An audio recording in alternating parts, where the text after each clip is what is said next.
The truck's engine died with a shudder that felt too final, too much like surrender. Margot Hayes sat behind the wheel for a long moment, hands still gripping the leather knuckles white from the drive she'd been making for the past 11 hours. The kind of drive you take when you're not running towards something, just away.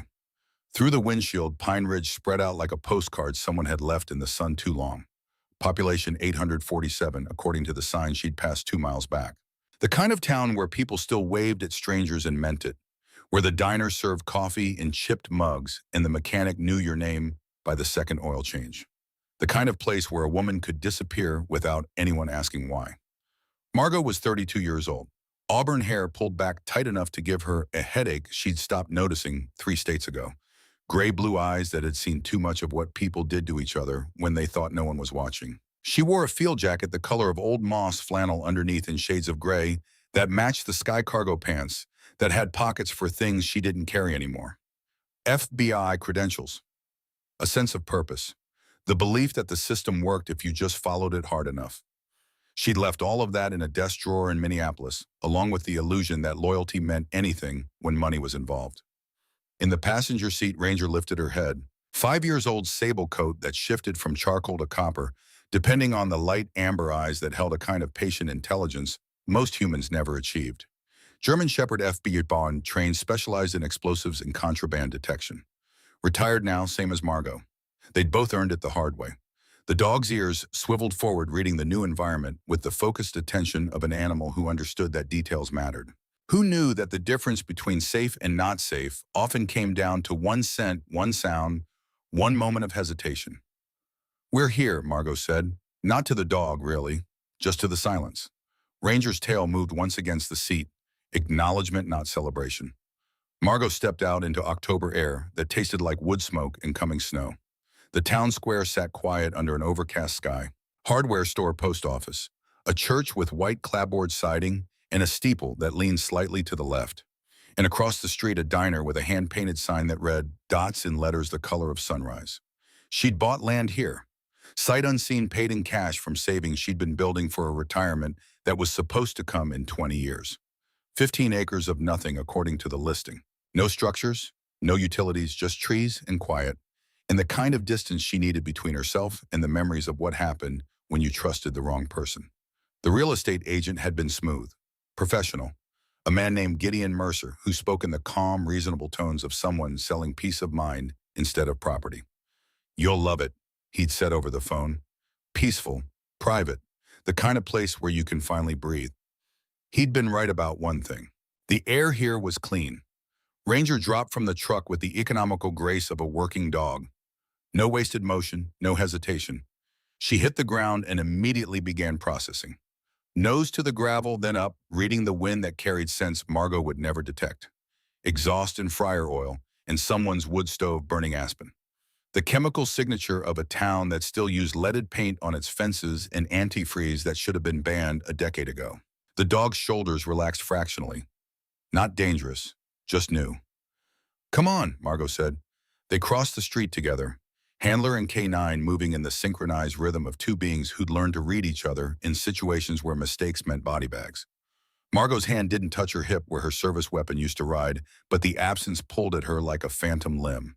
The diner's door opened with a bell that sounded like it had been ringing since 1952. Inside, the smell hit immediately. Coffee, bacon, grease, pie crust baking somewhere in the back.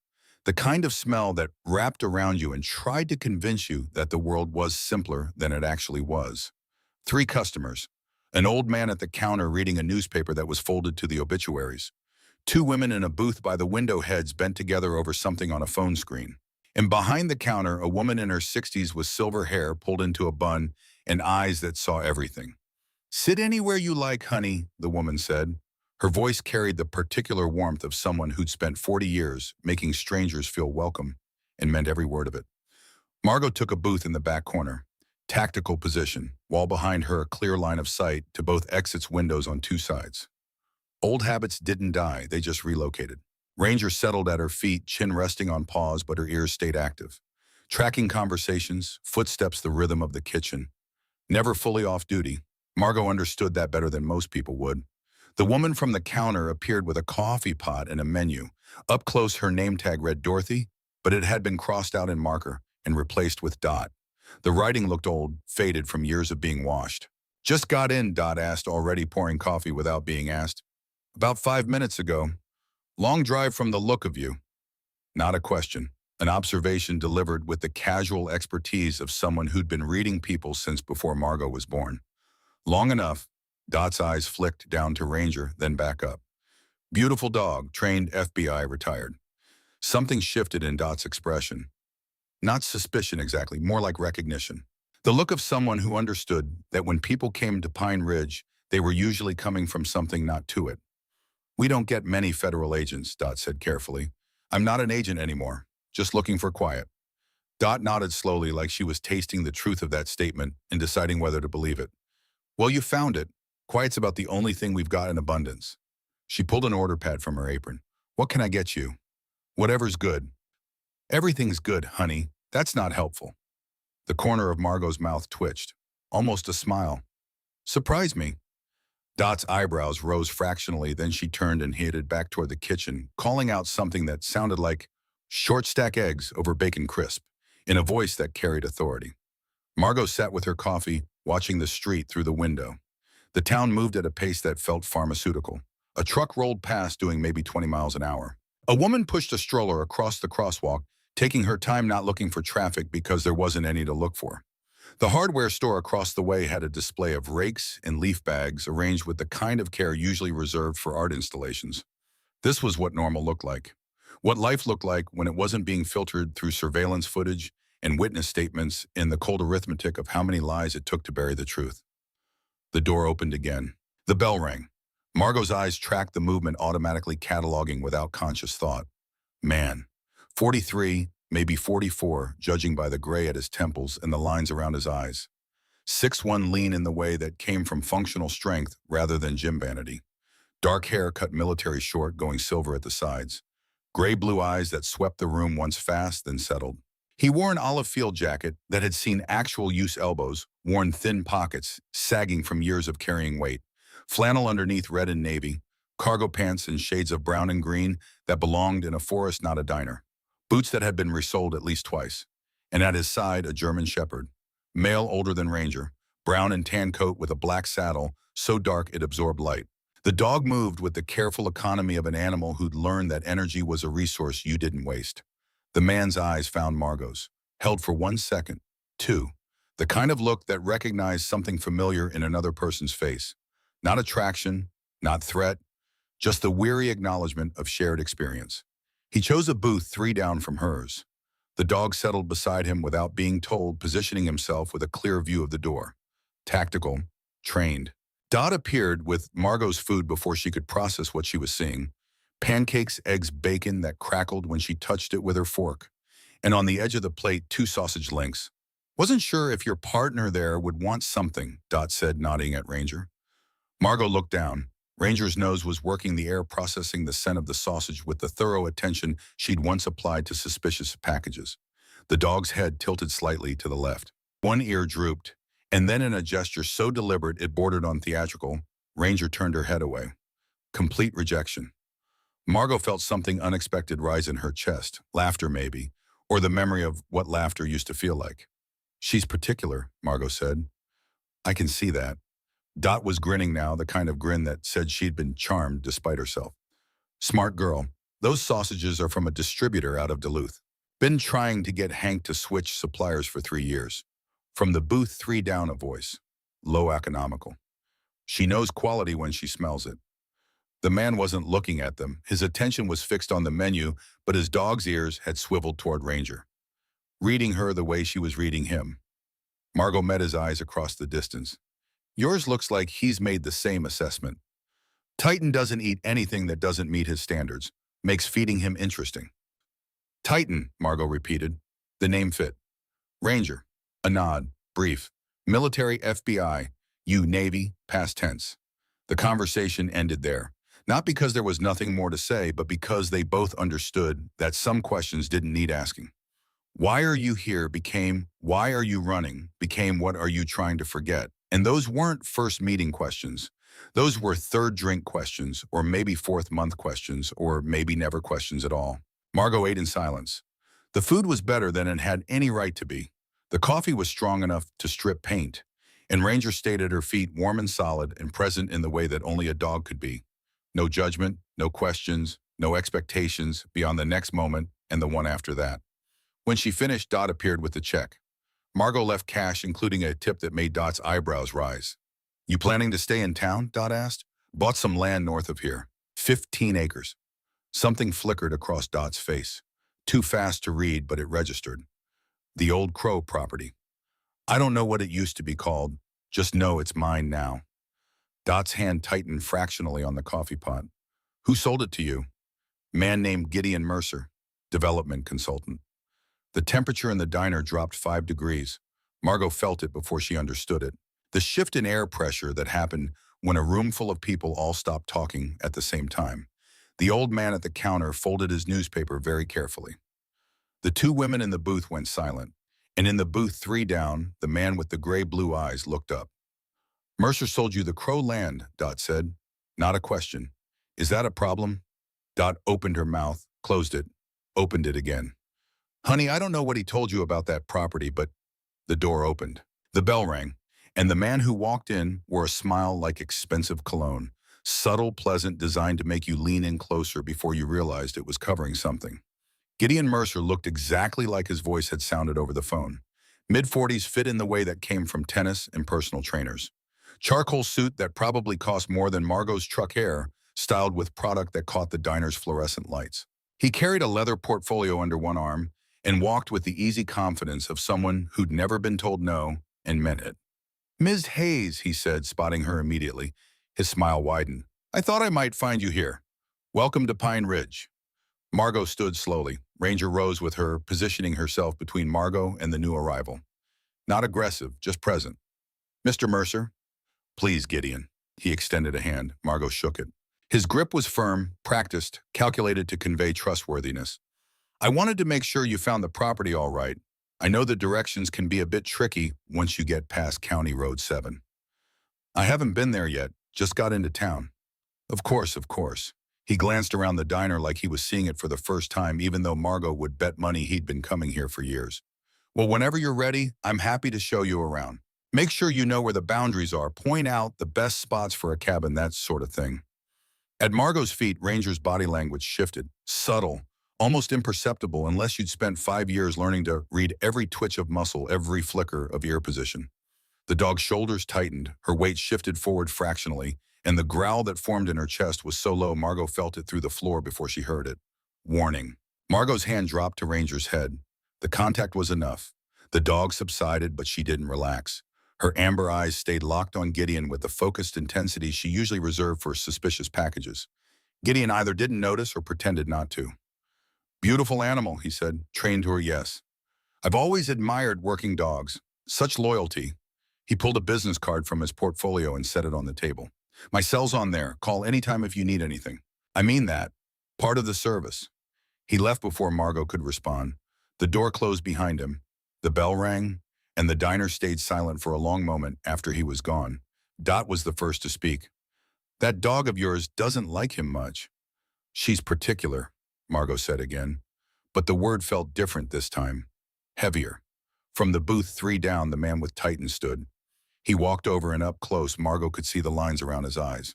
The kind that came from squinting into too much sun or too much sand. The kind that came from places where the light was too bright and the choices were too dark. "Callan Thorne," he said. "Margot Hayes." His eyes flicked down to Ranger, then back up. "Your dog read him." "Yours did too."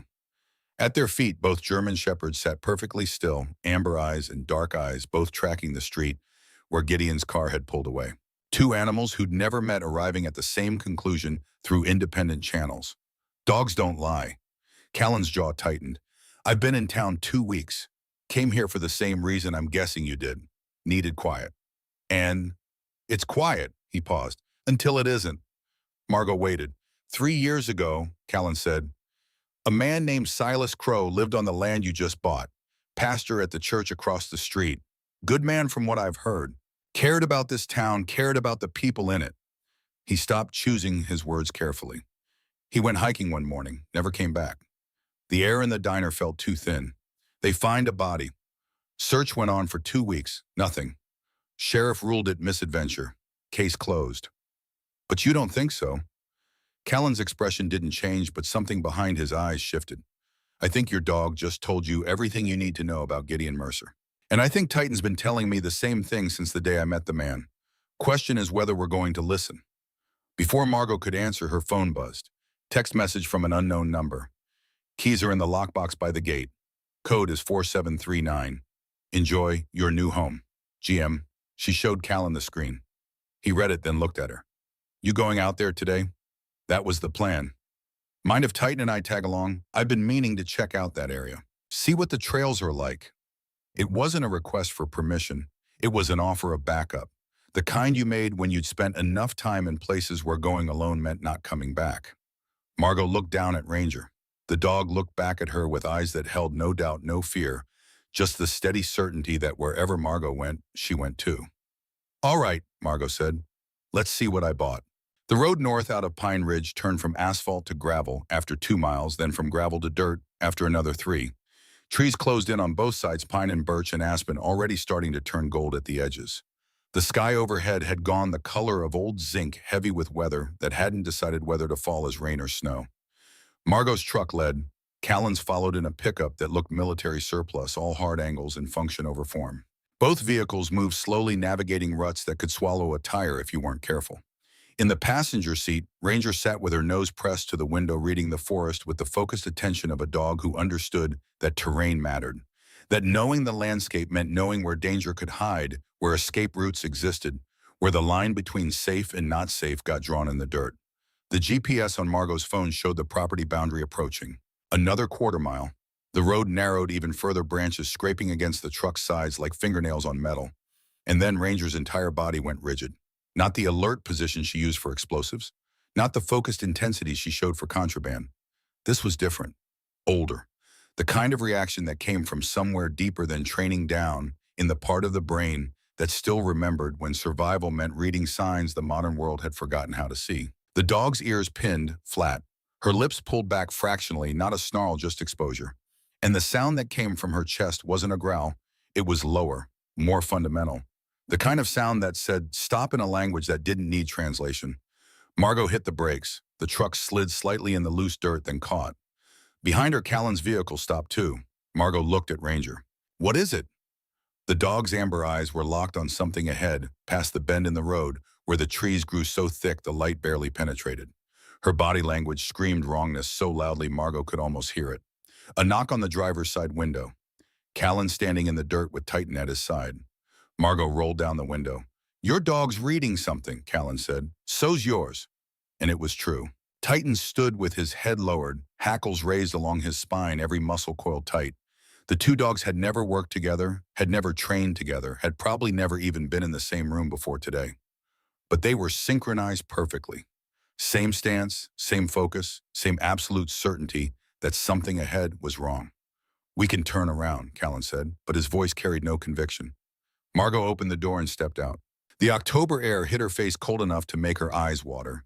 She pulled on the field jacket she'd left in the back seat, zipped it halfway. I bought this land, she said. I'd like to see what I'm paying for. Callan nodded once.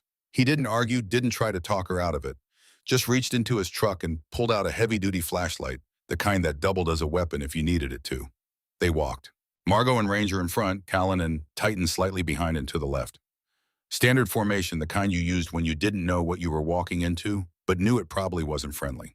The road curved, the trees opened up slightly, and there in a clearing that shouldn't have existed this deep in the forest sat something that made Margot's brain stutter trying to process it.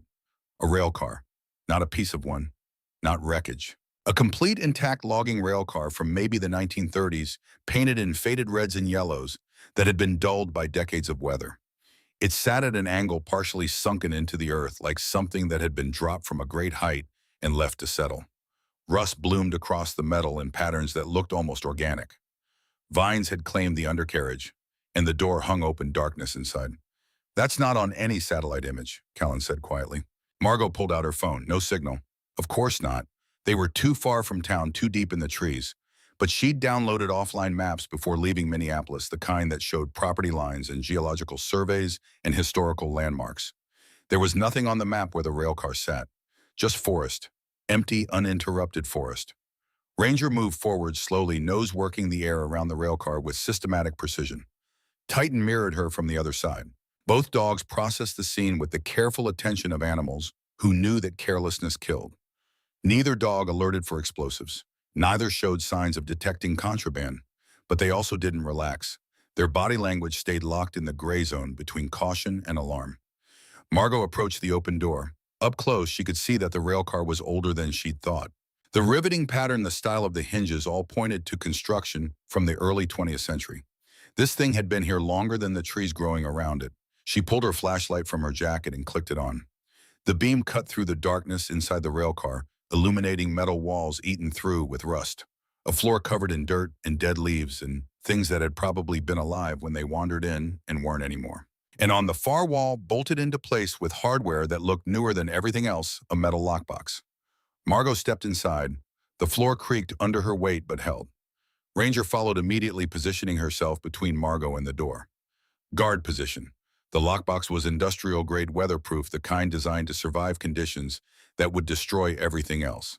Someone had secured it recently, within the last few years, judging by the condition of the bolts. It wasn't locked. Margot opened it.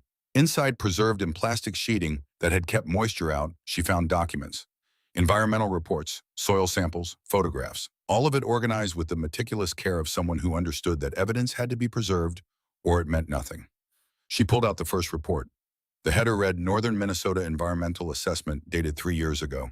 The signature at the bottom belonged to someone named Silas Crow, the same man who'd disappeared, the same man who'd owned this land before Gideon Mercer sold it to her. Margot flipped through the pages. Technical language, chemical analyses, contamination levels that painted a picture of soil that had been poisoned deliberately, systematically, by dumping that should have been reported, investigated, prosecuted. But the dates on the reports had been altered. Not well, but enough that someone skimming quickly might miss it. Enough that official records would show a timeline that didn't match reality. Cover-up, professional, careful, the kind that required access and authority and the willingness to bury truth under bureaucratic weight. At the bottom of the lockbox, underneath all the technical documentation, Margot found a letter. Handwritten, the ink slightly faded, but still legible. If you're reading this, your dog heard what I couldn't say. My name is Silas Crow. I was the pastor at Pine Ridge Community Church for 12 years. I loved this town. I loved the people in it. And when I discovered what was happening to the land beneath their feet, I thought telling the truth was the right thing to do. I was wrong about what right meant. Not wrong about the truth. Just wrong about who would listen. The contamination is real. The evidence is real. But the people who caused it have more money than this town has hope, and they've made it clear that silence is the only option they're willing to accept. I've hidden what I found here in the place where they dumped the first barrels. They thought no one would ever find this rail car. Thought the forest had swallowed it decades ago. But I grew up in these woods. I know every clearing, every trail, every place where the earth doesn't sit quite right. If you're standing here reading this, it means one of two things. Either you bought this land and wondered why it was so cheap, or you came looking because you heard I went missing, and you're the kind of person who doesn't believe in coincidence. Either way, you need to know they're watching, not with cameras or drones, with money, with influence, with the kind of power that makes people look the other way because it's easier than looking directly at what's wrong. I don't know if I'm alive when you read this. I don't know if I had the courage to stay when staying meant losing everything I've built here. But I know this truth doesn't need permission. It just needs someone willing to carry it. Listen to your dog. They know when something's wrong before we do. Silas. Margot read the letter twice. Then she photographed every page of every document, the camera on her phone working in the low light, each image saving to encrypted storage that synced whenever she found signal. When she stepped back outside, Callan was waiting. Titan sat at his side, both of them facing the forest with the alertness of centuries. "Find something?" Callan asked. Margot handed him the letter, watched his face as he read it, saw the muscles in his jaw tighten, the way his eyes went flat and cold and distant. The expression of a man who'd seen this story before in different places with different names, but always ending the same way. "He's talking about toxic dumping," Callan said quietly. "Industrial scale. And someone covered it up. Someone with enough pull to make a pastor disappear without raising questions that couldn't be answered." Callan looked at the rail car, then back at Margot. You know what this means. It means the land I just bought is probably contaminated. It means Gideon Mercer sold me a liability and called it peace and quiet. It means more than that. Callan's voice was soft, but it carried weight. It means your dog read him correctly. It means Titan's been right about him since day one.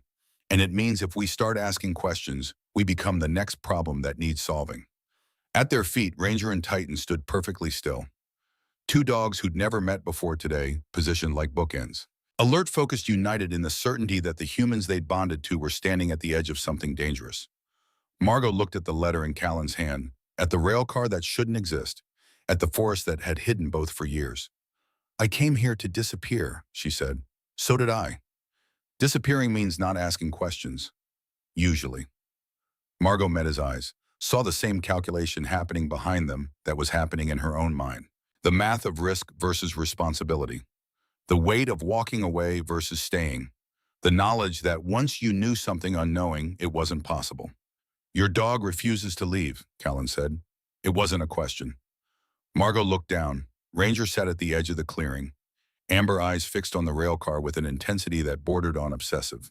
The dog's entire body language said stay, said this matters, said you're needed here. She does that sometimes, Margot said. Titan's the same, Callan paused. Doesn't usually listen when I tell him to move on. The silence between them stretched long enough to matter, long enough for both of them to understand what they were agreeing to without saying it directly. Finally, Margot pulled out her phone. Still no signal, but the documents were saved. The evidence was preserved. And somewhere in the forest, a man named Silas Crow had left a message for whoever came next. Listen to your dog. I need to get back to town, Margot said. Find signal. Start making calls. To who? I don't know yet. Someone who'll listen. Callan's expression said he'd heard that before, had probably said it himself in other places about other truths that needed telling. And if no one listens, then we make them. They walked back to the trucks. The dogs followed, falling into formation without being told. And as Margot climbed behind the wheel, she felt the familiar weight of purpose settling back onto her shoulders. The weight she'd driven 11 hours to escape. But Ranger was right. Some things you didn't walk away from, even when walking away was all you'd come here to do. The library in Pine Ridge occupied a building that looked like it had started life as something else. Maybe a bank, judging by the heavy doors and the windows set too high to reach without a ladder. Inside, the air smelled like old paper and lemon polish, and the particular silence that only existed in places where people came to think instead of talk. Margot sat at a corner table with her laptop open and 3 books on local history stacked beside her. Ranger lay beneath the table, chin on pause, but her ears tracked every footstep, every door opening, every shift in the building's rhythm. Across from Margot, Callan spread out printed satellite images he'd pulled from a geological survey database. Titan sat at his feet, mirroring Ranger's position with the synchronization of dogs who'd decided they were working the same case. The librarian, a woman in her 70s with reading glasses on a beaded chain and a cardigan that had seen better decades, had looked at both dogs when they entered. Then at Margot and Callan, then back at the dogs. Service animals, she'd asked, but her tone said she already knew the answer. Working dogs, Margot had replied. Retired. The librarian had nodded once.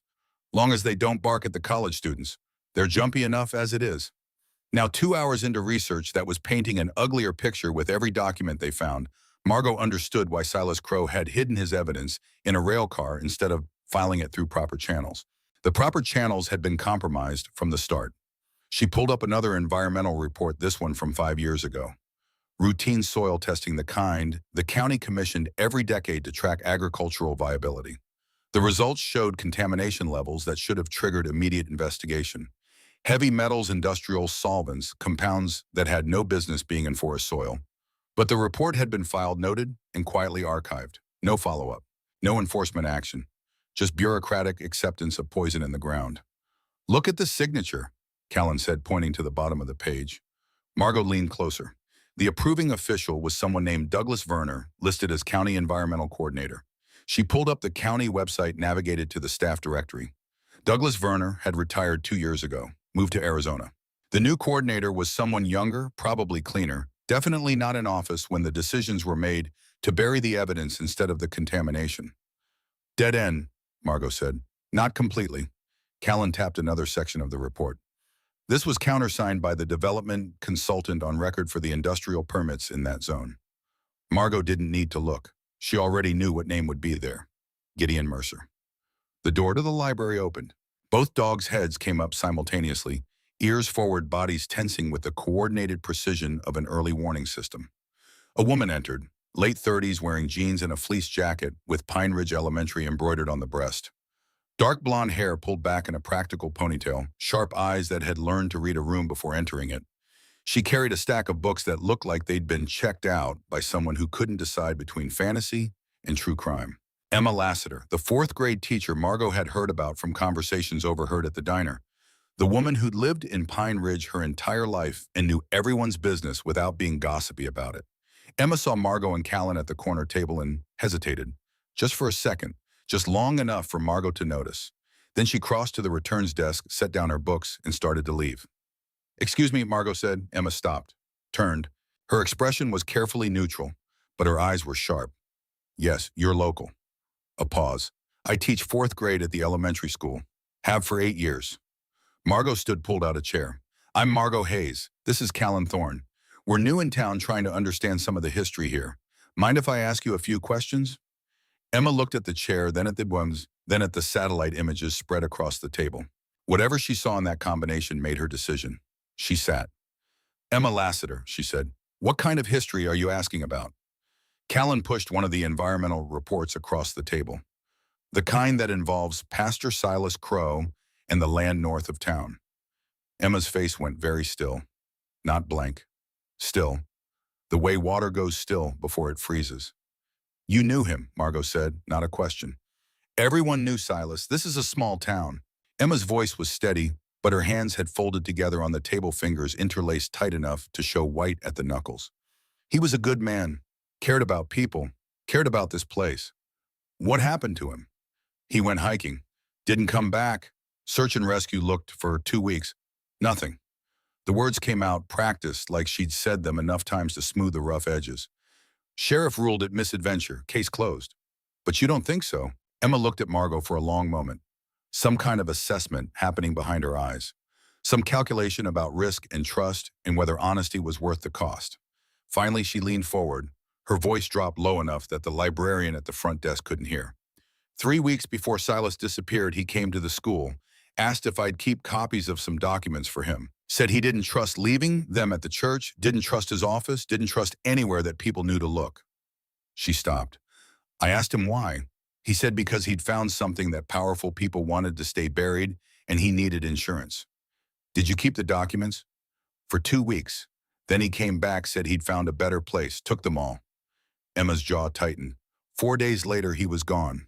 Callan slid the letter across the table. Silas's handwriting, Silas's words. "If you're reading this, your dog heard what I couldn't say." Emma read it slowly. Her eyes filled, but she didn't cry. Just blinked hard twice and pushed the letter back. "He's dead, isn't he?" she said. "We don't know," Margot replied honestly, "but someone wanted him silent. Question is whether they got what they wanted."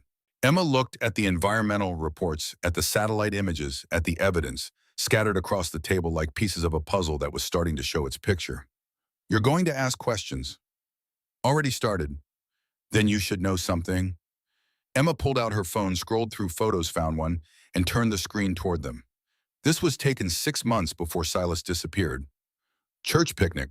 The photo showed a group of people gathered around picnic tables. Silas in the center, smiling hair, graying at the temples, wearing a flannel shirt and jeans. And standing beside him, one hand on his shoulder, in a gesture that could have been friendship or ownership, was Gideon Mercer. They were friends, Margot asked. That's what Silas thought. Right up until he went to Gideon with the soil samples, and Gideon told him the best thing he could do for Pine Ridge was forget what he'd found. The temperature in the library felt like it dropped 10 degrees. "Silas told you that." "He told Father Alcott in confession." "I know because Father Alcott told me after Silas disappeared. Broke the seal because he thought it might save a life." Emma's voice was flat now, drained of inflection. "Father's been carrying that guilt for 3 years. Thinks if he'd spoken up sooner, maybe Silas would still be here." Margot exchanged a look with Callan, saw the same cold understanding settling into his expression. Gideon Mercer hadn't just covered up contamination. He'd betrayed a friend to do it. "Where's Father Alcott now?" Callan asked. "At the church, where he always is." They found Father Jameson Alcott in the sanctuary, kneeling in front of the altar, with his hands folded and his head bowed. Not praying exactly, more like listening for something he couldn't quite hear. He was older than Margot expected. Mid-50s hair gone mostly gray, wearing black clergy clothes that had been mended at the elbows. His face carried the worn patience of someone who'd spent decades hearing confessions and offering absolutions and wondering whether any of it made a difference. When he heard their footsteps, he stood, turned, saw the dogs first, then the people attached to them. "Service animals?" he asked. His voice was gentle, but it carried an edge underneath. The tone of someone who'd learned to read people the way Margot read case files. "Working dogs," Margot said. "Retired FBI, retired Navy. And you're here about Silas." It wasn't a question. Margot wondered how many times in 3 years Father Alcott had looked up to see someone standing in his church asking about the man who'd vanished. "Emma Lassiter sent us," Callan said. Father Alcott's expression shifted. Not relief exactly, more like resignation. The look of someone who'd been waiting for this conversation and dreading it in equal measure. "Then you know about the confession." "We know Silas went to Gideon Mercer with evidence of contamination.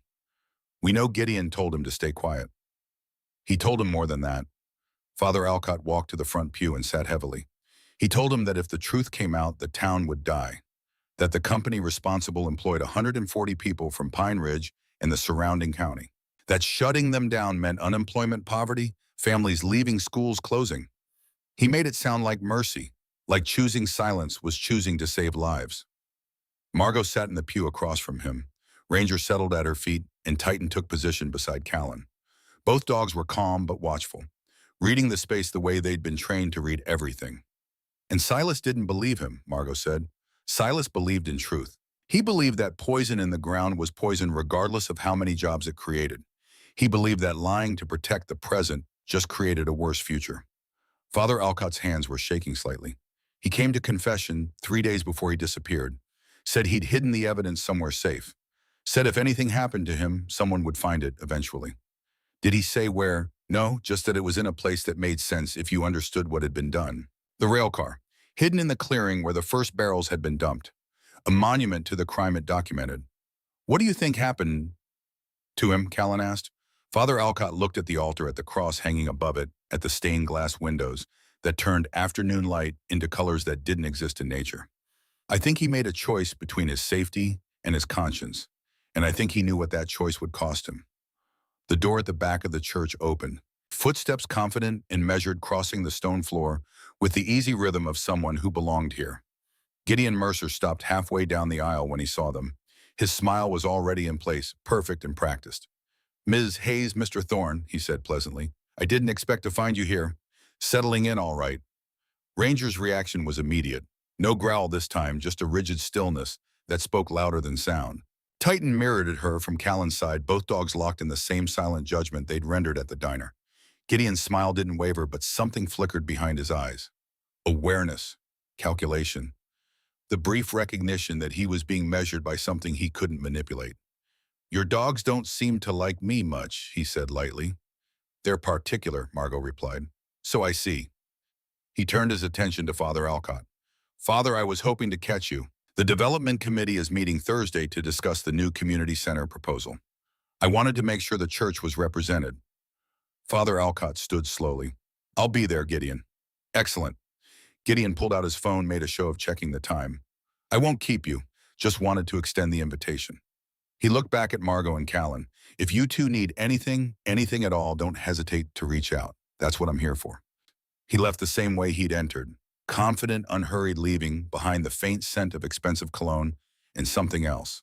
Something both dogs continued to track long after he was gone. "He comes here often?" Margot asked.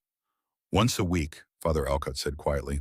"Always has a reason. Always stays just long enough to remind me that he's watching." The implications settled over them like snow. Quiet cold covering everything. Outside the church, standing on the steps with the afternoon light failing toward evening, Callan pulled out his phone. No missed calls, no messages, just the weight of knowledge and the question of what to do with it.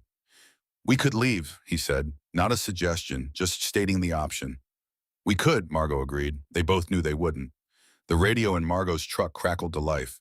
She'd left it on, monitoring the county emergency frequency out of habit. The voice that came through was tight with controlled panic. "All units, we have a report of a missing child. Liam Burke, age 9, last seen near the old industrial zone north of town. Parents say he was riding his bike on the trail. Bike found abandoned. Child not with it. Margot's stomach went cold. The industrial zone. The same area where the contamination was concentrated. Where Silas had found the evidence. Where the rail car sat hidden in the forest. Search teams are organizing at the fire station. We need volunteers with outdoor experience. Repeat, we need volunteers. She looked at Ranger. The dog was already standing ears forward, body coiled tight with purpose. Ready. Callan had Titan on his feet too. Your dog track. She's FBI trained. Explosives contraband and human remains. Margot paused. She can find living humans too. Just usually doesn't have to. Titan's combat search and rescue. Found insurgents hiding in places we didn't think anyone could fit. Callan's jaw was set. Kid's been missing how long? Margot checked her watch. Radio said bike was found 30 minutes ago. Probably went missing an hour before that. In search and rescue, there was a window, a period where the difference between found and lost came down to minutes, not hours. After that, the statistics got ugly fast. They were still inside the window. Barely. We go, Callan said. They went. The fire station was organized chaos by the time they arrived. Sheriff's deputies coordinating with volunteer firefighters, parents clutching photos of a brown-haired boy with gap teeth in a superhero backpack. The mother's face was pale, eyes red from crying she was trying to control. The father stood beside her, one hand on her shoulder, looking like he wanted to punch through walls, but didn't know which wall would help. Margot approached the deputy coordinating the search. Showed her old FBI credentials, the ones that said retired but still carried weight. K-9 handler, she said. Specialized in search. This is Callan Thorne, Navy SEAL, also K-9. We can help. The deputy looked at Ranger, then at Titan. Both dogs sat at attention, professional, disciplined, radiating the calm competence that came from years of working in situations where mistakes meant casualties. Search is being called off until morning, the deputy said. Too dangerous to go into that zone at night. Industrial equipment, unstable ground, contamination risks. Contamination? Margot's voice was sharp. The deputy hesitated. Old dumping site. Company that owned it went bankrupt years ago. Cleanup was supposed to happen, but funding fell through. Area's been restricted ever since. Restricted. Not cleaned, not safe. Just marked with signs that said, keep out and left to poison the ground. Kid doesn't know it's restricted, Callan said quietly. Kid just knows it's forest. The deputy's face was tight. I understand. But I can't authorize volunteers to go into a contaminated zone at night.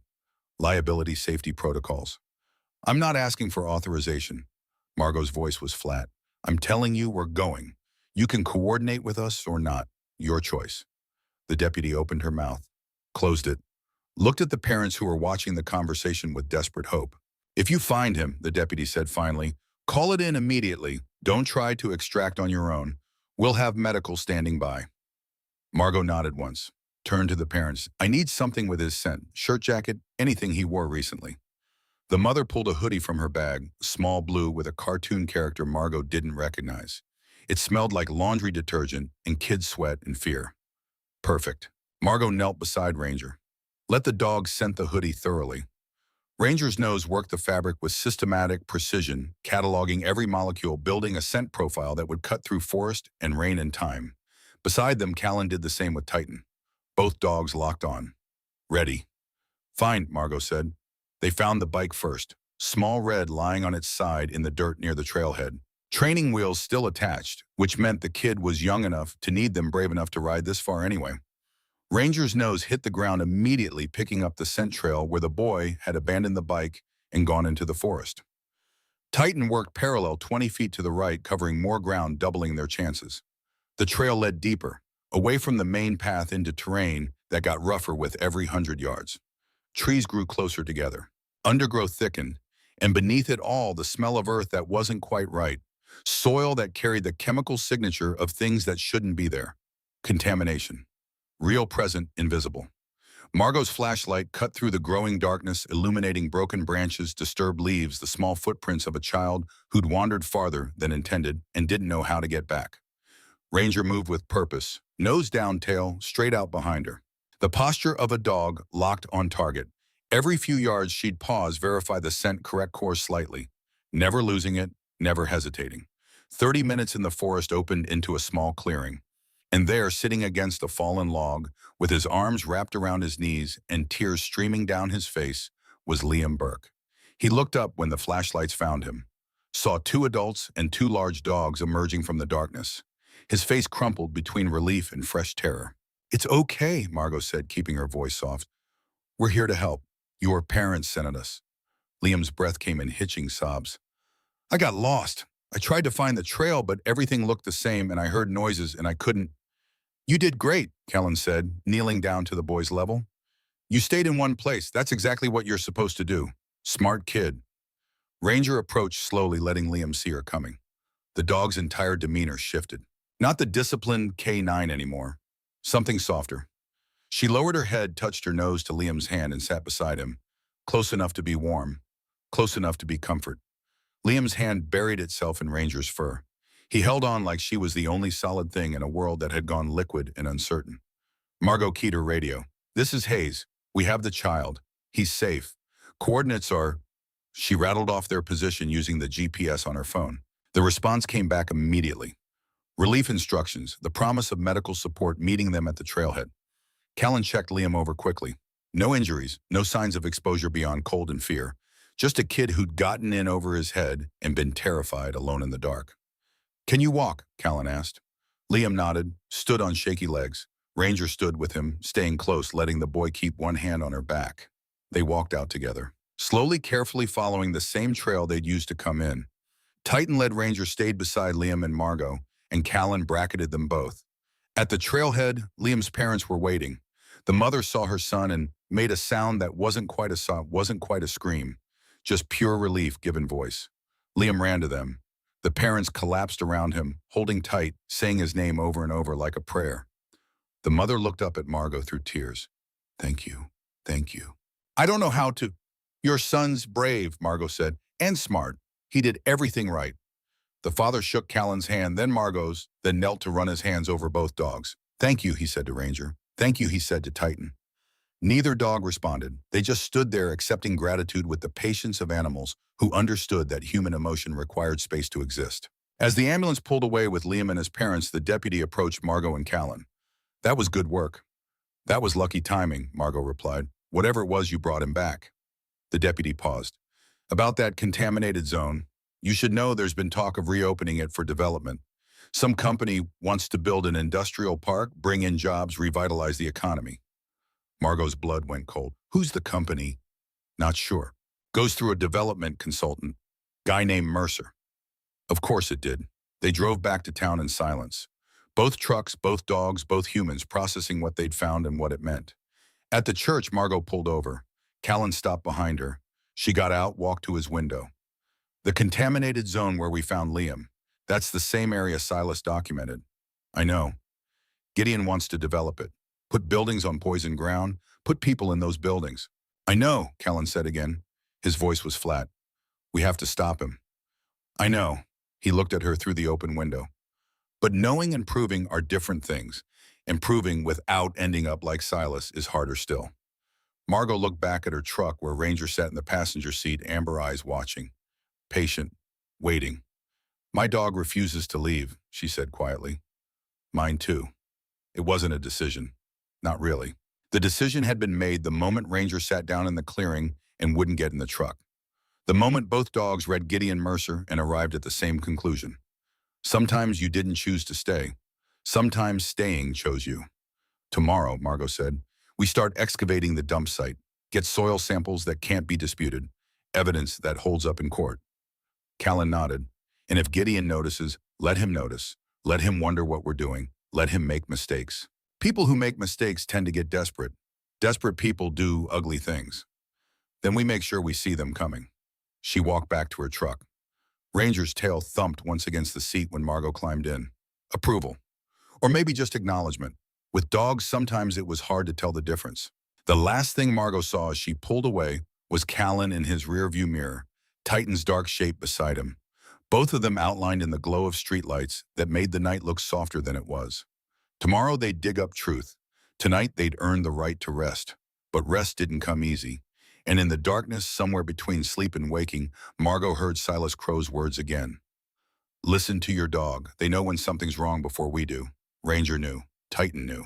The question was whether anyone else would listen before it was too late. Morning came with the kind of cold that made breathing hurt. Margot stood in the clearing where the rail car sat, watching her breath turn to fog and air that smelled like pine needles and something chemical underneath. Something wrong that her nose couldn't quite identify, but her body recognized as threat. Ranger circled the perimeter, nose down, methodical. She'd been at it for 20 minutes, mapping the contamination through scent alone, building a picture of what had been buried here that no satellite image could show. Callan arrived with Titan and a pickup bed full of equipment. Shovels, soil sample kits, GPS markers, the kind of gear you needed when you were documenting a crime scene that had been sitting open to the weather for 3 years. Sleep? He asked. Some. Margot pulled on work gloves. You enough. Which meant no, but neither of them was going to waste time pretending rest mattered more than what they were about to do. They started digging at the coordinates Silas had marked on his map. Shallow at first, just scraping back topsoil and leaf litter. Then deeper, where the earth changed color. Where brown turned to gray, and gray turned to black, and black carried the slick texture of soil that had been saturated with compounds that would take centuries to break down. Margot filled sample containers with the methodical precision of someone who'd testified in federal court and knew that chain of custody mattered as much as evidence itself. Each container labeled GPM, stamped, photographed, and placed before extraction. 3 feet down, Callan's shovel hit something solid. Metal. They cleared the dirt carefully, revealing the curve of a barrel, industrial-grade 55-gallon, painted in colors that had faded to ghosts of themselves. The manufacturer's stamp was still visible on the side. A company logo Margot didn't recognize, and beneath it, a date, 14 years ago. This has been here longer than Silas knew, Callan said quietly. Margot photographed the barrel from 6 angles, then took a sample of the sludge that had leaked from seams eaten through by rust. The smell when the container opened made her eyes water. Petroleum derivatives, heavy metals, something that burned in her sinuses like acid. Ranger sneezed twice and backed away, shaking her head. Even Titan, who tracked explosives through sewers in Iraq, gave the barrel a wide berth. They found 3 more before noon. All the same, all leaking, all poisoning the ground in a radius that extended far beyond what Silas's maps had shown. This isn't just contamination, Margot said, sealing another sample. This is systematic dumping. Multiple incidents over years. And Gideon knew. Callan stood, wiped soil from his hands. Had to. This much material doesn't get buried without permits, without contracts, without someone signing off that it was going to the right facility. Instead, it came here, to land nobody wanted in a forest nobody checked. Until Silas checked. Margot looked at the rail car sitting at the edge of the clearing like a monument to everything that had been hidden here. He must have found the first barrel by accident, started investigating, realized what he'd discovered. Spent months documenting before he took it to anyone. And when he took it to Gideon thinking he was taking it to a friend, Callan didn't finish the sentence. He didn't have to. Margot's phone buzzed. Signal had been intermittent this deep in the forest, but messages came through in bursts when it connected. Emma Lassiter, 3 words, Father needs you. They loaded the equipment fast, securing the site as best they could. Margot marked the GPS coordinates, took final photographs, made sure nothing they'd done would compromise the evidence if someone else came looking. The drive back to town took 15 minutes that felt like an hour. They found Father Alcott at the church, sitting in the front pew with his hands folded and his face carrying the hollowed-out expression of someone who'd just been given information that rearranged their understanding of the world. Emma stood beside him, one hand on his shoulder. She looked up when Margot and Callan entered. Her eyes were red. What happened? Margot asked. Father Alcott pulled an envelope from his jacket. Old paper yellowed at the edges, sealed with wax that had cracked from age. This arrived this morning, in the collection box. No postage, no return address, just my name. How did this get here? Margot asked, examining the envelope closely. No postage, no postmark. Father Alcott's hands trembled as he spoke. It was in the collection box this morning. Someone put it there during the night. Silas came back, Emma said quietly. He's been close this whole time. Watching. Waiting for the right moment. Callan pulled out his phone, checked the church's exterior. You have security cameras. Old system. Hasn't worked in 2 years. Father Alcott's voice was heavy with regret. I should have fixed it. He knew that, Margot said. He knew he could come back without being recorded. Knew you'd find the letter. Knew it was time. Father Alcott handed the envelope to Margot. She opened it carefully, aware that whatever was inside had the weight of revelation. A letter. handwritten in the same script as the one they'd found in the rail car. Father Jameson, if you're reading this, it means I'm alive. It means I've been hiding long enough to know whether staying hidden was cowardice or survival. I'm still deciding. 3 years ago, I made a choice. I chose silence over truth because Gideon Mercer convinced me that telling the truth would destroy this town. He showed me employment figures, tax revenues, projections, the mathematics of what happens when 140 jobs disappear from an economy this small. He made it sound like mercy. But silence isn't mercy. Silence is just another way of choosing who gets hurt and who gets protected. And I chose wrong. The contamination is worse than I documented. The dumping went on for years before I found it. The barrels I recorded were just the most recent deposits. There are more, deeper, spread across areas that are going to be developed if Gideon gets his permits approved. He's going to build an industrial park on top of poison, put workers in buildings on contaminated ground. Tell them it's economic revitalization while their children play in soil that will make them sick. I couldn't stop it from hiding. So I'm coming back. By the time you read this, I'll be in Pine Ridge. I'll be at the old cabin on the North Ridge, the one my father built before the forest reclaimed it. If someone needs to find me, if someone needs the rest of the evidence I collected, tell them to follow the dogs. Dogs know. They always know. I'm sorry I wasn't brave enough to stay. I'm trying to be brave enough to come back. Silas Margot read it twice. Callan read over her shoulder. When they finished, the silence in the church was absolute. He's alive, Emma said. Her voice shook. He's been alive this whole time. Father Alcott's hands were trembling. 3 years. I thought he was dead. I carried that guilt for 3 years. He's not dead, Margot said. He's hiding, and he's ready to testify. Callan pulled out his phone, opened a mapping app, started searching for cabins on the North Ridge. How many structures are up there? Only one I know of, Father Alcott said. Built in the 60s by Silas's father. Hasn't been used in decades. Forrest should have taken it by now. Then that's where we go. Margot looked at Ranger. The dog was already standing ears forward, reading the urgency in the room. Today, before Gideon realizes Silas is back. If Gideon finds out before we get to him. Emma stopped. Couldn't finish. Then we don't let Gideon find out. Wittig Callan was already moving toward the door.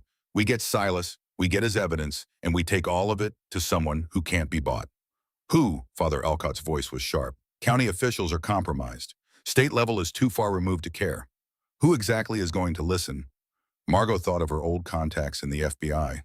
People she'd trusted before the betrayal that ended her career. People who might still take a call from a retired agent with evidence of environmental crimes that cross state lines.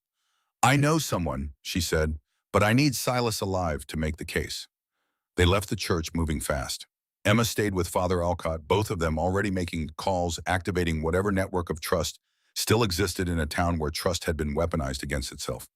The North Ridge Road was worse than the one that led to Margot's property. Barely a road at all, really. More like a suggestion that vehicles had passed this way once, and the forest had begrudgingly allowed it. Callan's truck led four-wheel drive engaged, pushing through ruts that could swallow an axle. Margot followed Ranger braced in the passenger seat, amber eyes locked forward with the intensity of a dog who understood they were racing against something invisible. 2 miles in the sky changed. Clouds that had been threatening all morning finally made good on their promise. Lightning cracked across the horizon, followed by thunder that rolled through the valley like artillery. Then rain. Heavy, immediate, the kind that turned dirt roads to mud in minutes. We need to move faster, Callan's voice came through the radio. Road won't take it, Margot replied.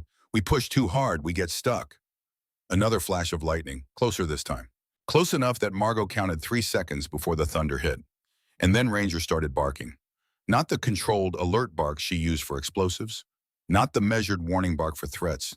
This was something older, more primal.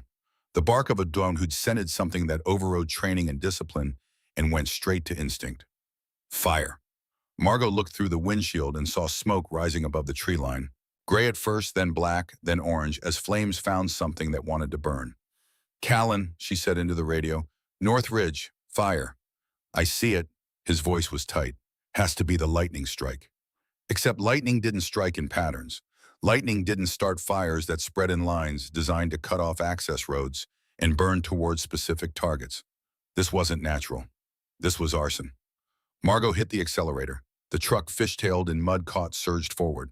Behind her, Callan's vehicle matched speed, both of them racing towards smoke that was already thick enough to blot out the sky. The cabin appeared through the trees like something conjured from nightmares. Small, old, surrounded by forest that was already burning. Flames climbed the pines in spirals, jumping from tree to tree with the hungry efficiency of fire that had been fed accelerant. And in front of the cabin, trying to drag boxes of documents through the door, while smoke poured around him, was a man in his 60s with gray hair and a face Margot recognized from the church picnic photo. Silas Crow, alive, desperate, running out of time. Margot was out of the truck before it fully stopped. Ranger hit the ground beside her, immediately dropping low beneath the smoke layer, breathing through her nose, despite the heat that had to be searing her lungs. "Silas?" Margot shouted. He looked up, saw her, saw Callan running from the other direction. Saw two German shepherds moving through smoke like they'd been trained for exactly this, which they had. "The evidence?" Silas's voice was raw from smoke. "I can't leave it. It's the only proof that can't be disputed." Callan reached the cabin first, grabbed Silas by the arm. Where, inside, 3 boxes, filing cabinet. "Show me." They went in together. Margot stayed outside with the keys, watching the fire spread with mathematical precision. Not random, not natural. Someone had set this. Someone who knew Silas was here, knew what he had knew, that burning it all was cleaner than trying to steal it. A beam cracked above the cabin's entrance. Margot's heart stopped. "Callan," his voice came back muffled by smoke and distance. "Got it. Coming out." They emerged in a rush. Callan carrying 2 boxes, Silas dragging the third, both of them coughing hard enough that their whole bodies shook. And then the doorframe collapsed. Not completely, just enough that the burning timber fell inward, blocking the entrance, cutting off escape for anyone still inside. Except there was someone still inside. Ranger. The dog had circled to the back of the cabin while the humans were focused on the front, had scented something they'd missed. Had gone in through a window that was too small for humans, but perfect for a German shepherd who'd made a career of going places nobody thought she could fit.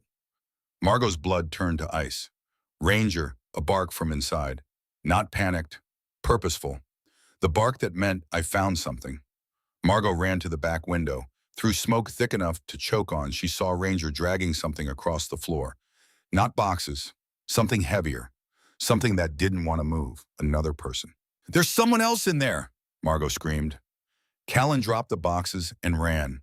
Titan was ahead of him, already diving through the window his handler couldn't fit through. Both dogs inside now, both working with the synchronized precision of animals who understood that time was measured in seconds, and seconds were running out. Margot grabbed Silas. "Who else is in there?" "Nobody. I've been alone for—" He stopped. His face went white. "Emma, she texted this morning. Said she was coming to check on me. I told her not to, but she's stubborn, and she doesn't." Emma, the teacher who'd kept Silas's secrets, who'd trusted him enough to hide evidence, who'd believed in truth hard enough to put herself at risk. She was inside a burning cabin, being dragged to safety by 2 dogs who'd never met her, but understood that human life was worth protecting. The window wasn't big enough. Callan made it big enough. He grabbed a rock the size of his head and smashed the window frame, breaking away wood that had been rotted by years and dried by fire until it came apart like paper. The opening grew, large enough for dogs, large enough for humans. Ranger emerged first, Emma's jacket in her teeth, pulling with strength that came from somewhere beyond training. Titan had Emma's other arm, both dogs working in tandem like they'd practiced this extraction 1,000 times. Emma's face was gray. Her eyes were closed. She wasn't moving. Margot and Callan pulled her through the window and into air that was only slightly less toxic than what she'd been breathing. Margot tilted Emma's head back, checked for breath. Nothing. She started compressions, hard, fast, counting aloud to keep rhythm. 30 compressions, 2 breaths. 30 compressions, 2 breaths. Callan was on the radio calling for emergency services, giving coordinates, describing injuries he couldn't see yet, but could guess. Ranger stood over Emma, nose inches from her face, whining with an urgency that sounded almost human. 30 compressions, 2 breaths. Emma gasped. Not a breath, a gap, violent, desperate, the sound of lungs that had forgotten how to work being shocked back into function. Her eyes opened, unfocused, streaming tears from smoke, but open. "Easy," Margot said. "Don't try to talk. Just breathe." Emma coughed so hard she doubled over. Margot supported her, kept her upright, let the poison come out in violent spasms that sounded like drowning on dry land. Behind them, the cabin roof collapsed. Fire consumed everything inside. Documents, evidence, the physical proof that Silas had spent 3 years collecting. Gone. Silas stared at the burning structure with the expression of a man watching his life's work turn to ash. It's all gone. Everything I saved. Everything I hid. Not everything, Callan said. He was standing over the 3 boxes they'd extracted. We got these. Silas looked at the boxes, then at the cabin, then at Emma, who was still coughing but alive. She came to warn me. Someone told her the fire department received a call about smoke on the North Ridge. She drove up to make sure I got out. Who called the fire department? Margot asked. Don't know. Anonymous tip. Anonymous. Just like the tip that probably told Gideon where to find Silas. Just like the message that probably triggered the arson. Someone was playing both sides, trying to burn evidence while maintaining plausible deniability. The sound of engines cut through the rain and smoke, emergency vehicles coming fast up the road they'd barely navigated, fire trucks, ambulance, the full response for a wildfire in a drought year. Except this wasn't drought, this was October in Minnesota. Everything should have been too wet to burn this fast. Unless it had help. The fire chief was a woman in her 50s who took one look at the cabin and knew exactly what she was seeing. Not natural, not accidental, not even good arson, just desperate arson, the kind committed by someone who had more fear than skill. Accelerant, she said, pointing to scorched patterns that even Margot could read. Multiple points of origin. This was set deliberately. We know, Margot said. The chief's eyes were sharp. You know who? We have suspicions, nothing we can prove yet. Better prove it fast. Fire this size this close to town with the wind shifting east. The chief's expression was grim. This thing could jump the ridge and take out half of Pine Ridge before we get it contained. Margot looked at the smoke rising into a sky that was already dark with storm clouds. Watched the wind push flames in directions that would spread the fire instead of containing it. This wasn't just about destroying evidence anymore. This was about destroying the entire town. Gideon Mercer had calculated that burning Silas and his proof was worth the risk of burning everything else. That insurance payouts and disaster relief would cover the cost. That a town reduced to ash could be rebuilt as whatever he wanted it to be. Clean slate. No contamination. No witnesses. No history. Just profit. Margot pulled out her phone, dialed a number she hadn't called in 3 years. A number that belonged to a special agent in the FBI's Environmental Crimes Unit who'd told her once that if she ever found something worth risking a career over, he wanted to know. This qualified. The phone rang 3 times. Margot counted each ring like a countdown. Then a voice.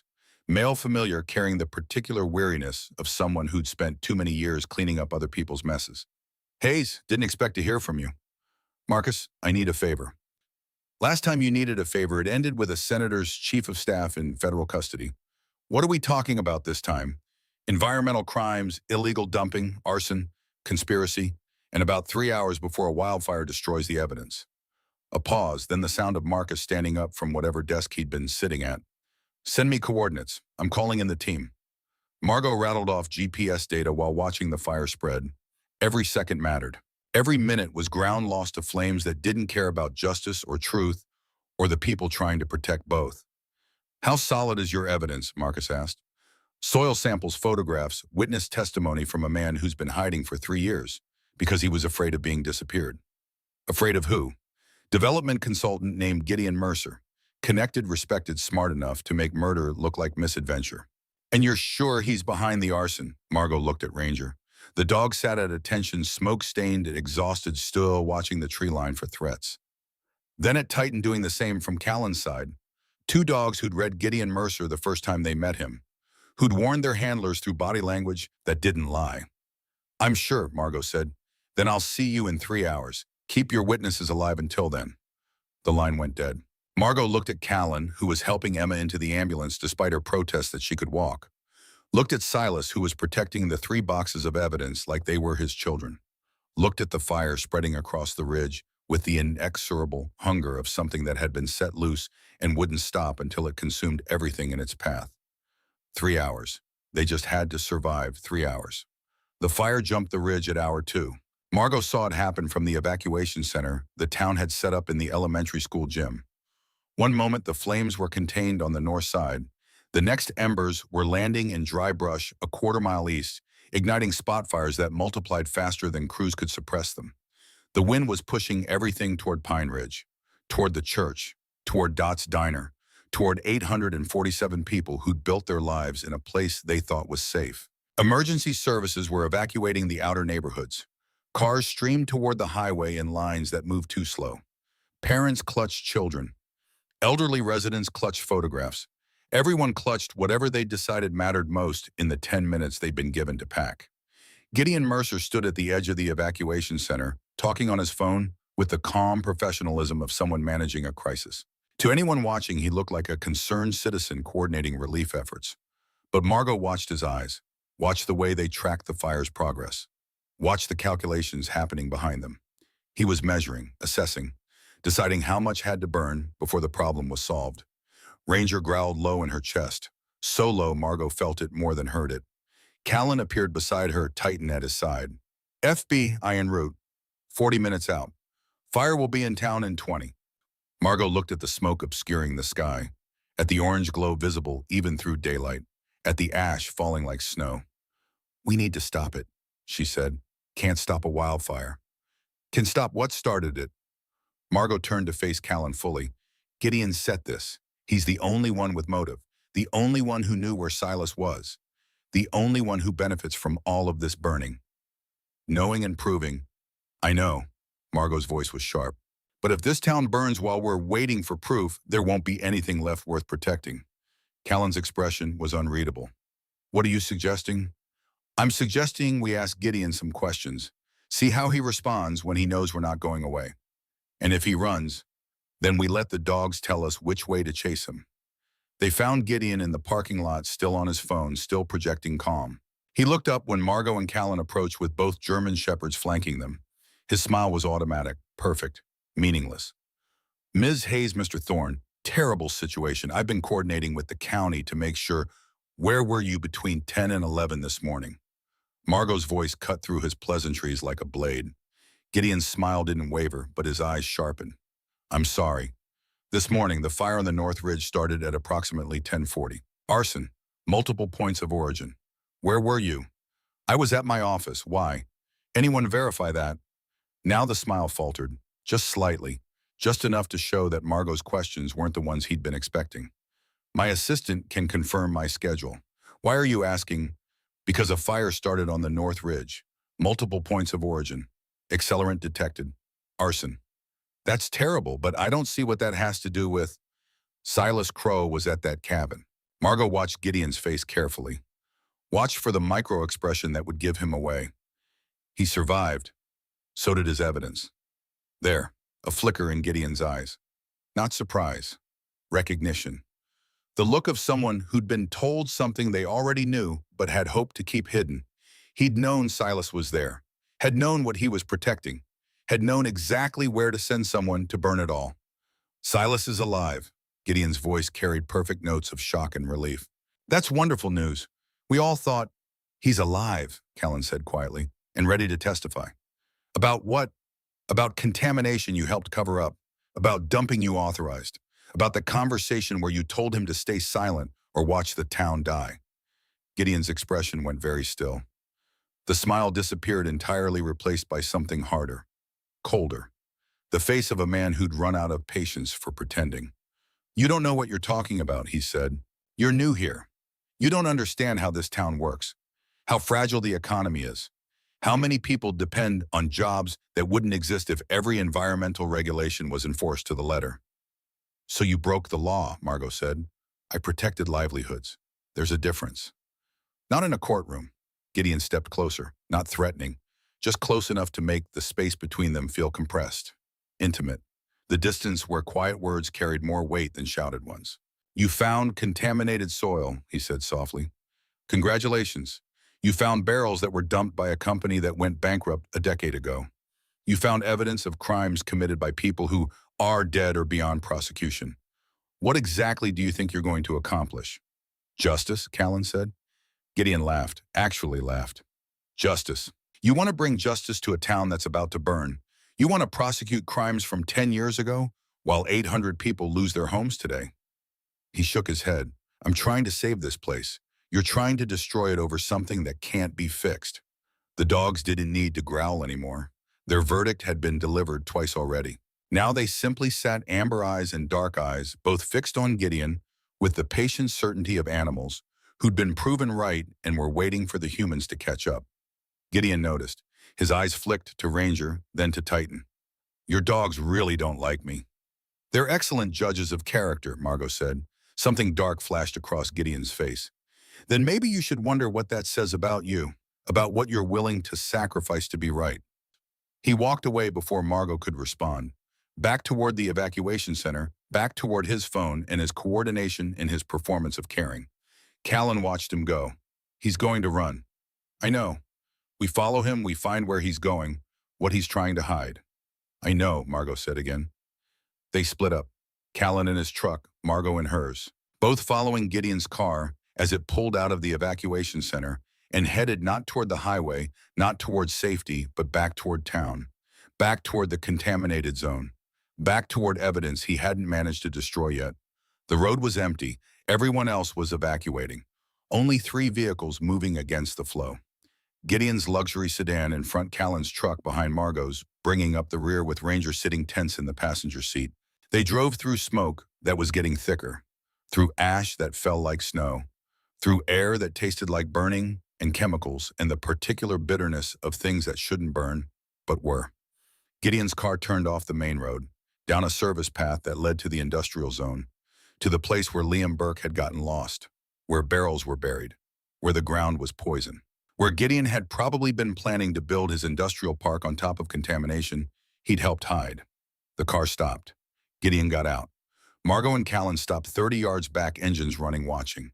Gideon walked to the edge of the contaminated zone and stood there looking at Earth that was already starting to smoke as the fire approached, looking at a secret that was about to burn along with everything else.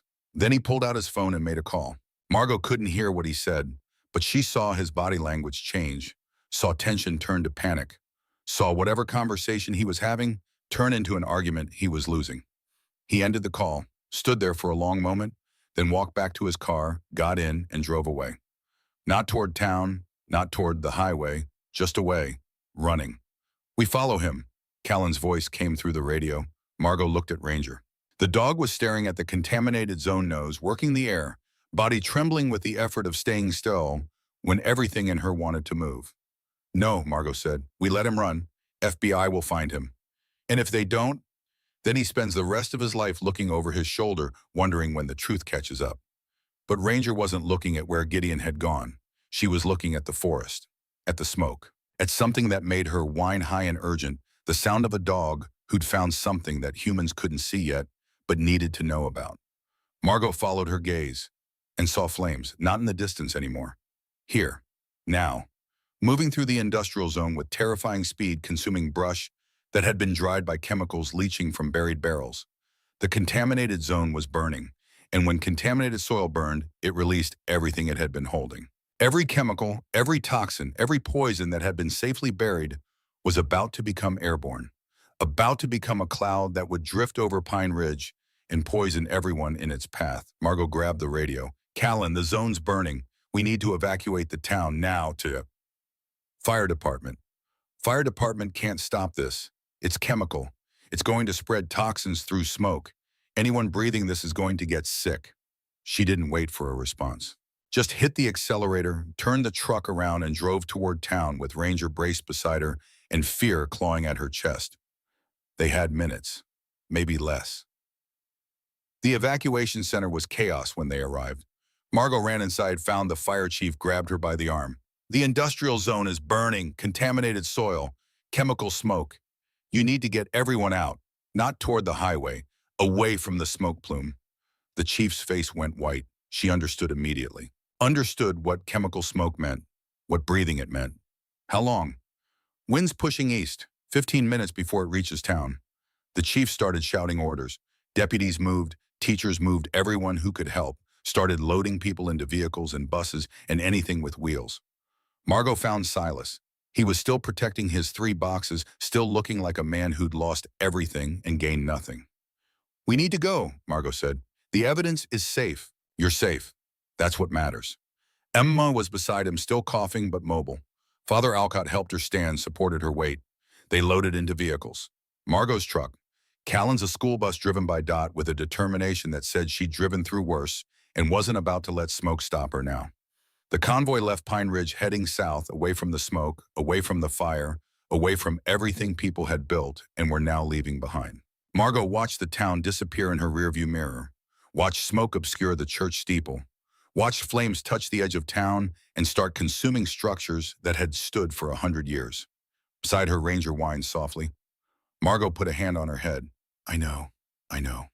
They drove until the smoke cleared, until the air was breathable again, until they could stop at a rest area 20 miles south and count heads and make sure everyone had made it out. Everyone had. 847 people. All alive, all safe, all homeless. Margot stood at the edge of the parking lot watching families huddle together, watching the elderly sit on curbs with expressions that said they'd lived through worse, but this still hurt. Callan appeared beside her. Titan sat at his feet, Ranger at hers. Both dogs watching the horizon like they were waiting for the next threat. FBI's at the cabin site, Callan said. Marcus called. They've got the soil samples, the photographs, everything we documented. And Gideon? Gone, left his car at the airport, probably on a plane by now. Margot nodded. It wasn't surprise, just confirmation. Silas's testimony will be enough, Callan continued. Combined with the physical evidence, they can build a case. Environmental crimes, conspiracy, arson, federal charges that cross state lines. Gideon's connected. He'll have lawyers. He'll have lawyers going up against the FBI's Environmental Crimes Unit and a whistleblower who's been hiding for 3 years because he was afraid of being murdered. Callan paused. I like those odds. Margot looked at the people filling the rest area, at the town that no longer had a town, at the future that was going to have to be built from ash. What happens to them, she asked. Disaster relief, FEMA, insurance if they're lucky. Callan's voice was flat. Rebuilding, years of it. And the contamination? EPA will have to clean it now. Can't ignore it when it's literally burning. Superfund site designation, remediation, the whole process. Which meant Pine Ridge would be uninhabitable for years. Meant the people evacuating tonight weren't going home. Not tomorrow, not next month, maybe not ever. Meant Gideon had gotten exactly what he wanted, a clean slate, just not the way he'd planned. Margot's phone rang. Marcus. Hayes, we've got enough. Evidence is solid. Warrants being issued for Mercer and 3 executives at the company that commissioned the dumping. They're all going down. And the town, EPA's already mobilizing. Cleanup starts next week. It'll take time, but it'll happen. Marcus paused. You did good work. Saved a lot of lives today. Doesn't feel like it. Never does. But those people are breathing because you and that dog of yours wouldn't let it go. Remember that. The call ended. Margot stood with Ranger at her side, one hand resting on the dog's head. The warmth, the solidity, the absolute presence that had carried them through every moment when giving up would have been easier. Callan remained upright, too, Titan pressed against his leg, in the stance they'd held through firefights and rescues and every mission that mattered. 2 handlers, 2 dogs, standing together while a town burned behind them. And somewhere in the smoke, Pine Ridge was learning what it meant to lose everything. But it would rebuild, because the truth, once it started spreading, didn't stop until everything false had been consumed. And sometimes the only way to build something clean was to burn away everything rotten first, even when the burning hurt more than anyone wanted to admit. 6 months later, Margot stood in a federal courtroom in Minneapolis, watching Gideon Mercer be led away in handcuffs. The verdict had come down that morning. 14 counts. Conspiracy, environmental crimes, arson, accessory to attempted murder. The jury had deliberated for less than 4 hours. Gideon's lawyers had been expensive. His defense had been meticulous. But Silas's testimony had been unshakable. The soil samples had been irrefutable. And the photographs of barrels leaking poison into ground where children played had spoken louder than any closing argument. In the gallery, Silas sat beside Father Alcott. Emma was there too, lungs healed, voice strong. Dot had closed the diner for the day to attend. She wore her best dress and held a handkerchief she didn't need because these weren't tears of sadness. These were tears of justice finally rendered. Gideon's eyes found Margot's as the bailiff led him past. No smile now, no charm. Just the hollow expression of a man who'd calculated everything except the possibility that 2 dogs and 2 stubborn handlers would refuse to look away.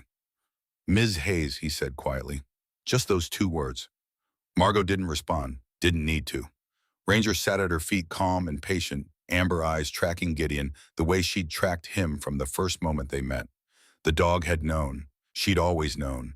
And now finally everyone else knew too. Outside the courthouse, Callan waited with Titan. Both dogs greeted each other with the easy familiarity of partners who'd worked the same case and seen it through to the end. Town's rebuilding, Callan said. EPA finished the cleanup last month. People are starting to move back. All of them. Most. Some found new places, decided to stay. But Pine Ridge is coming back. He paused. Father Alcott asked if you're coming to the dedication. Dedication? New church. They're naming it after Silas. He tried to refuse, but Dot threatened to stop serving him coffee if he didn't accept. Margot smiled, actually smiled. When next Sunday, noon.